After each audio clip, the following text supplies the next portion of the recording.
ఈరోజు మా పాప వచ్చిందండి హైదరాబాద్ నుంచి. చేపల కూర చేస్తానని పాపకి ఇష్టం అని చెప్పేసి గుంటూరు స్టైల్లో చేస్తానండి చేపల కూర. ఫస్ట్ ఉప్పు వేస్తానండి. ఉప్పు వేసిన తర్వాత నూనె వేస్తానండి. నూనె వేసి పసుపు వేస్తానండి. తర్వాత కారం వేసి ముక్కలు, గుంటూరు కారం, పొడి కారం అండి. ఇది వేసుకుంటే చేపల పులుసులో చాలా బాగుంటుందండి.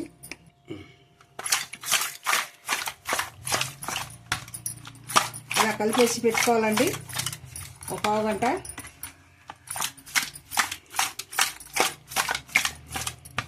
స్టవ్ వెలిగించానండి. కొంచెం 2 గంటలు నూనె వేసుకోవాలి. 3 గంటల ఆయిల్. ఇందులోకి ఐటమ్స్ అండి: పచ్చిమిర్చి, టమాటాలు, 2 ఉల్లిపాయలు, 2 టమాటాలు, అల్లం పేస్ట్ ఇప్పుడే రోట్లో నూరుకొచ్చేసిందండి. వేసి టమాటా, ఇది పులుసు, చింతపులుసు రెడీ చేశారు. చింతపులుసు నానబెట్టేసి మొత్తం రెడీ చేశారు. పిసికి నానబెట్టుకొని పులుసు వేసానండి. ఒక టమాటా వేసుకొని చేపల పులుసులో ఇలా పిసుకోవాలండి. అల్లం వెల్లుల్లి పేస్ట్ కొంచెం కలుపుతున్నాను ముక్కల్లోకి.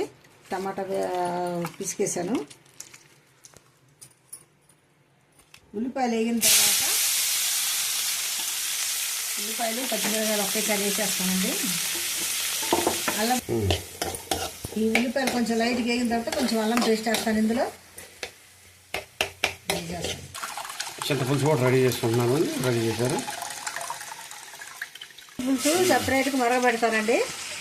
మరగబెట్టిన తర్వాత చేపల కూరలో కలుపుతాను. అల్లం కొంచెం వేసానండి. ఇందులో వేగుతుంది చేపల పులుసులోకి. చేపల కూరలో అయిపోయిందమ్మా నూనెలో వేగిపోవటం. ఇలా కలిపేసుకొని అల్లం వెల్లుల్లి పేస్ట్, ఉల్లిపాయలు, పచ్చిమిర్చి అంతా కూడా వేపేశారు కదా. ఇందులో కలిపేస్తారండి. చేపల్లో టమాటాలు అన్నీ కలిపేశారు. చూడండి ఎంత బాగా వచ్చిందో చేపల పులుసు పోస్తున్నాను. కారం వేసావా? కొద్దిగా కారం చాలపోతే కలుపుతుందండి. ఈరోజు చేపల కూర చేశానండి. పల్లా స్టైల్లో చేశాను. చాలా బాగా వచ్చింది కూర. ఇలా చేసుకోండి అమ్మా మీరు కూడా. సూపర్గా ఉంటుంది.